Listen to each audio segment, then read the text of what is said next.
हरे कृष्णा, राधे राधे। आप सबका वेलकम है वृंदावन सखी में। आई होप आप सब खुश होंगे, बढ़िया होंगे और हमारी तरह ठाकुर जी की सेवा में मदमस्त होंगे और ठाकुर जी की कृपा का अनुभव भी कर रहे होंगे। तो फ्रेंड्स, आज हम इस विषय में वीडियो लेके आए हैं कि देवशयनी एकादशी पे गोपाल जी को यानी लड्डू गोपाल जी को किस तरह स्नान, भोग और पूजा इत्यादि किस प्रकार करनी चाहिए और भोग विशेष कौन सा लगाना चाहिए। तो ये वीडियो आप एंड तक जरूर देखिएगा। तो फ्रेंड्स, जैसे कि आप लोग जानते हैं एकादशी सब बहुत पावन होती हैं और देवशयनी एकादशी तो वैसे ही बड़ी पावन है और इसलिए हम सबसे पहले गोपाल जी को कराएंगे स्नान। तो स्नान भी इस पे हम जो कराएंगे, ये देखिए सबसे पहले हमने एक स्वच्छ बर्तन ले लिया है। उस बर्तन में हम डालेंगे थोड़े से पुष्प डाल के ठाकुर जी को देंगे हम आसन। तो देखिए ये पुष्पों का हम आसन गोपाल जी को देंगे, इस तरह विराजमान करेंगे और स्नान करने के लिए गोपाल जी हमारे तैयार हैं। मैंने सारे अलंकार और वस्त्र उनके पहले से उतार दिए हैं। तो अब हम गोपाल जी को कराएंगे स्नान। तो इस एकादशी पे विशेष गोपाल जी को दूध से स्नान कराया जाता है। तो आप भी अपने गोपाल जी को जो है दूध से स्नान कराइए।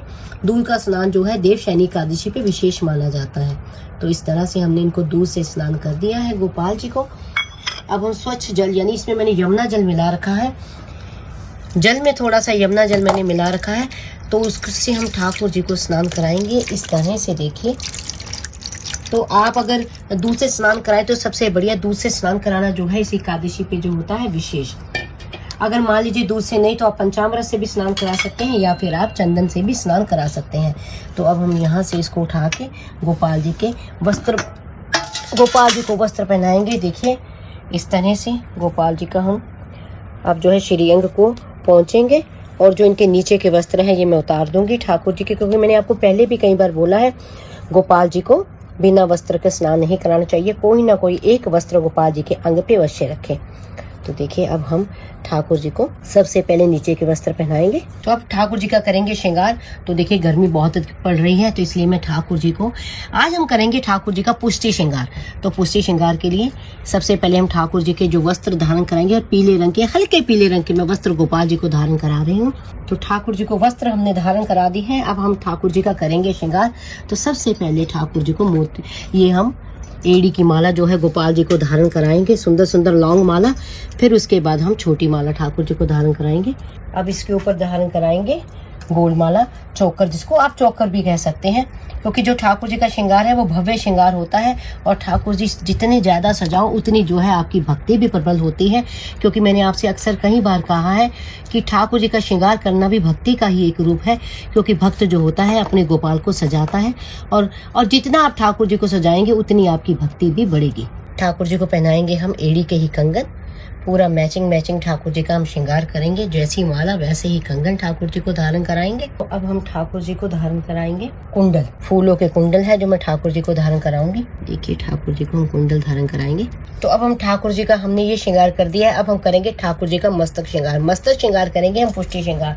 तो आइए अब ठाकुर जी का श्रृंगार करते हैं। तो देखिए हमने ठाकुर जी का कितना सुंदर, कितना प्यारा श्रृंगार कर दिया है और ठाकुर जी भी कितने प्रसन्न है। ये है पुष्टि मार्ग श्रृंगार। आपने सुना होगा पुष्टि श्रृंगार के बारे में।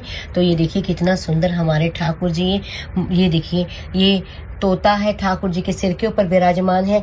ये देखिए पुष्प है मार्बल का, ये मार्बल का है, ये पुष्टि श्रृंगार कहा जाता है। ये सारा जो श्रृंगार आप देख रहे हैं, ये देखिए ठाकुर जी के झालर लगी हुई है। तो कितने सुंदर हमारे प्यारे ठाकुर दिख रहे हैं।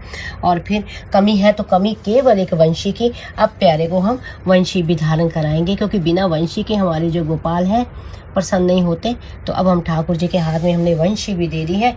तो अब हम ठाकुर जी को इत्र सेवा करेंगे। तो देखिए अब मैं ठाकुर जी को इत्र लगाऊंगी, क्योंकि इत्र के बिना जो सेवा अधूरी है, श्रृंगार अधूरा है। तो हम थोड़ा थोड़ा करके ठाकुर जी के वस्त्रों पे, सारे वस्त्रों पे जो है ठाकुर जी के श्रृंगार पे हम इत्र लगाएंगे, यानी ठाकुर जी को सुगंधी जो है आती रहे। तो अब हम ठाकुर जी को देंगे सबसे पहले पुष्प श्रृंगार करके। अब ठाकुर जी को हम पुष्प भेंट में देंगे, सुंदर सुंदर पुष्प। ये देखिए छोटे छोटे बड़े प्यारे प्यारे पुष्प है, मैं ठाकुर जी को भेंट में दे रही हूँ इस तरह से। आपके पास कोई भी पुष्प हो, जरूरी नहीं गुलाब का हो, कमल का हो, कोई भी पुष्प जो आपके पास इजीली अवेलेबल हो जाए वो पुष्प आप दें। फिर उसके बाद भोग देंगे हम ठाकुर जी को।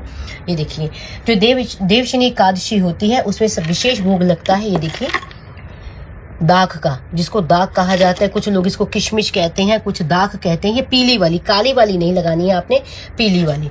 तो आपने इस तरह से इसका भोग लगाना है। और जो सीजनली फ्रूट होते हैं, जो भी सीजनली फ्रूट आपके पास है वो सीजनली फ्रूट आप लगाइए और उसमें तुलसी दल आप डालना ना भूलें। तो मेरे पास ये सीजन के फ्रूट ये थे, हम इस तरह से ठाकुर जी को भोग में दे रहे हैं। दाख का भोग विशेष है, दाख का भोग आप जरूर लगाइए। तो अब हमने ठाकुर जी को भोग दे दिया। कुछ लोग मुझे पूछते हैं दीदी भोग पहले दें कि ठाकुर जी की आरती पहले करें, तो हमेशा पहले ठाकुर जी को भोग दें, उसके बाद ठाकुर जी की आप आरती करें। तो अब हम दीपक ठाकुर जी के आगे जलाएंगे इस तरह से। ये देखिए हम दीपक प्रज्वलित कर रहे हैं ठाकुर जी के आगे। तो ये हम ठाकुर जी के आगे इस तरह से दीपक जला देंगे। अब हमने भोग लगा दिया है, बड़ा ही सुंदर प्यारे का श्रृंगार कर दिया है। अब ठाकुर जी की करेंगे हम आरती। तो आरती चाहे तो आप इस दीप से भी कर सकते हैं, लेकिन एकादशी के पावन उत्सव पे आपको जो आरती है वो कपूर से करनी चाहिए, क्योंकि कपूर जो होती है बहुत ही शुद्ध मानी जाती है और ठाकुर जी को भी बड़ी अति प्रिय है और माता लक्ष्मी को भी बहुत प्रिय है। तो इसलिए जो ठाकुर जी की आरती है आपको कपूर से करनी चाहिए। तो दिया आप जला के सामने रख सकते हैं, लेकिन आरती करें तो जो नेगेटिव एनर्जी है उसको भी ये काटती है कपूर। तो जो भी आरती आपको बड़ी ही सरलता से ठाकुर जी की आती हो, वो वाली आरती आप गाएं और ठाकुर जी की नज़र इस तरह से आप उतारें, ठाकुर जी का आप इस तरह से श्रृंगार करें।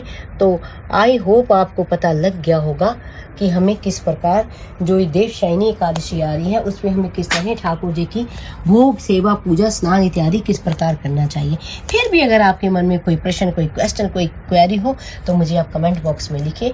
जितना मैंने संतों की वाणी से सुना है, जितना मैंने अध्ययन किया है और जितना प्यारे श्याम सुंदर के प्रेम में पाया है, उसके अकॉर्डिंग ही आपके प्रश्नों का उत्तर मैं आपको देती हूँ। और आप मुझे इंस्टाग्राम पे फॉलो करना ना भूलें। इंस्टाग्राम पे भी वृंदावन सखी के नाम से इंस्टाग्राम है मेरा, उस पर भी आप मुझे फॉलो करें। और अगर आपको ये वीडियो अच्छा लगा हो, ये सुंदर सुंदर प्यारे प्यारे हमारे लालन का श्रृंगार आपको अच्छा लगा हो, तो इस वीडियो को लाइक करना, शेयर करना, सब्सक्राइब करना ना भूलें। हरे कृष्णा, राधे राधे।